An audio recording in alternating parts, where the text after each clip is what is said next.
and he greets him, Assalamu alaikum. And then he asks, tell me, is Ibn al-Qasim amongst you? Ibn al-Qasim is pointed out to him. This young man comes and he begins to kiss the forehead of Ibn al-Qasim. Ibn al-Qasim did not even know that this was his son. Allahu Akbar, indeed Allah is the greatest.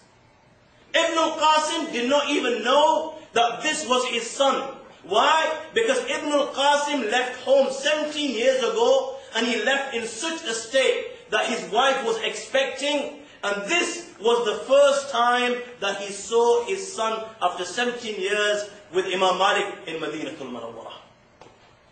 17 years he stayed at the feet of Malik. Then came Baqi ibn Makhlad al-Qurtubi from Qurtuba in Spain. He remained absent from home for a total period of 34 years. 34 years. He traveled once for 14 years, and the second of his travels was for 20 years. He traveled on foot. He covered thousands of miles just to acquire the hadith of Rasulullah sallallahu alaihi wasallam. This is the same Baqi ibn Makhlad al-Qurtubi who on many occasions had to sell his trousers because he had no money to purchase paper. On days on end he would live of the leaf of cabbages which people would throw away because he had nothing to eat. And for 34 years he spent away from home for the sake of a hadith of Rasulullah. My brothers, these were the ummatis of Rasulullah, and it doesn't end here. It gets better and better. If you think what Baqi ibn Makhlad al-Qurtubi achieved was phenomenal, then let me tell you about the great Hafiz ibn Manda, the Hafiz of Hadith. He left home at the age of 20, and he returned at the age of 65. Allahu Akbar. 45 years of his life he spent acquiring the hadith of Rasulullah sallallahu alaihi wasallam till he became Hafiz, till he became Hafiz al-Hadith. 45 years. You had the likes of Shafi'i. For 16 years Imam Shafi'i lived on dates. And he sustained himself on dates. And he would eat just as much as he needed to survive. And the great Shafi'i would write on pieces of leather because he could not afford to buy paper. You had the great Yahya ibn Ma'in. His father left him 1,000,000 dirhams. 1,000,000 dirhams. What do you think Yahya ibn Ma'in spent his millions on? He spent every penny that his father left acquiring the hadith of Rasulullah sallallahu alaihi wasallam, to the extent that the narration suggests that he did not even have slippers left to wear. He'd even sold his slippers just to acquire the hadith of Rasulullah. You had the great Abu Yusuf, who did not attend the burial of his son in case he missed the lecture of the great Abu Hanifa rahimahullah. You had the likes of Ishaq, who married the wife of a man after his death, just so that he could benefit from the books of Shafi'i. And as a result, they excelled. The same Yahya ibn Ma'in, who spent 1,000,000 dirhams, he excelled and became so great that he says, with my own hands, I wrote 1,000,000 hadith. The same Ishaq ibn Rahway, he says, whatever I heard, I memorized. And whatever I memorized, I never forgot. They excelled so much that you are the likes of Bukhari. He comes to Baghdad. He's tested. 100 hadiths are taken. And the sanad and the matan is mixed up. The chain and the text is mixed up. All 100 hadiths. And they're given to 10 different men to relate before him. And these men come one at a time and they relate these 10 hadith. A total of 100. And Imam Bukhari is sitting there and he's listening to every one of them.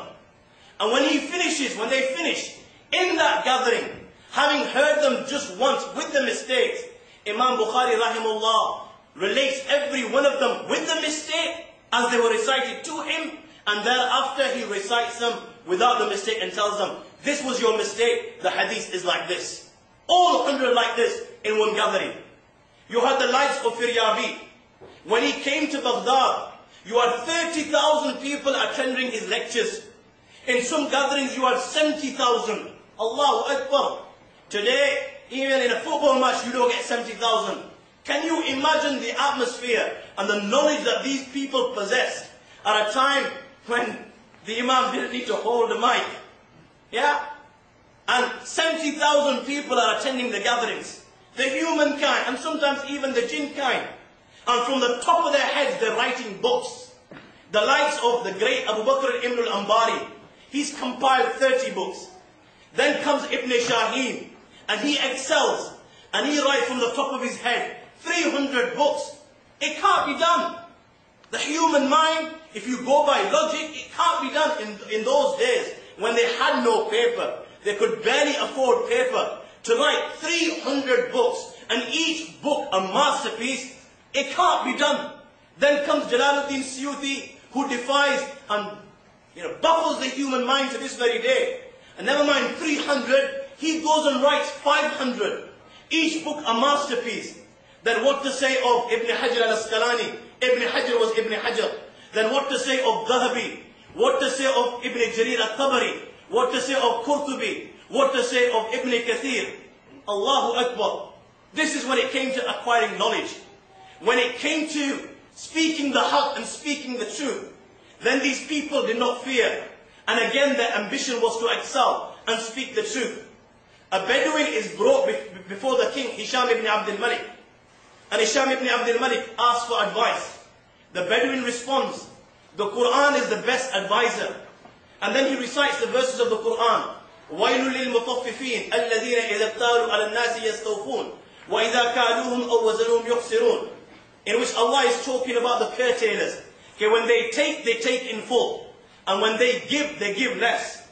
The Bedouin turns around to the king Hisham ibn Abdul Malik and says, if this is the punishment of one that gives less, what do you think is the punishment of one that takes it all? He's telling this to the king. Hatib al-Zayyat is brought to the zalim, oppressor, Hajjaj ibn Yusuf. He's presented before him. And Hajjaj asks and confirms, are you Hatib? He responds, yes. 18 years of age. This Hatib says to Hajjaj ibn Yusuf, ask whatever you like. I have promised the Almighty Allah 3 things next to Maqam Ibrahim. The promises that I made in word. If I am questioned, then I will speak the truth. If I am punished and tortured, then I will remain patient. And if I am in good health, then I will thank the Almighty Allah for His blessings. Hajjaj ibn Yusuf, the oppressor, asked, what is your opinion with regards to me? This 18-year-old responded and spoke the truth. You are from amongst the enemies of Allah in the land. You commit haram and you kill without any evidence, without any proof. His second question, what is your opinion with regards to the Amir al-Mu'mineen, Abdul Malik ibn Marwan? This 18-year-old responds, he is worse than you. You are from amongst his sins. He was punished so much that they stripped him from his skin. And like this, he left the world without even uttering uff. And he was 18 years of age. When it came to elevating the kalima La ilaha illallah, Muhammad Rasulullah, then who can forget the words of Sa'd ibn Mu'adh radiallahu ta'ala anhu?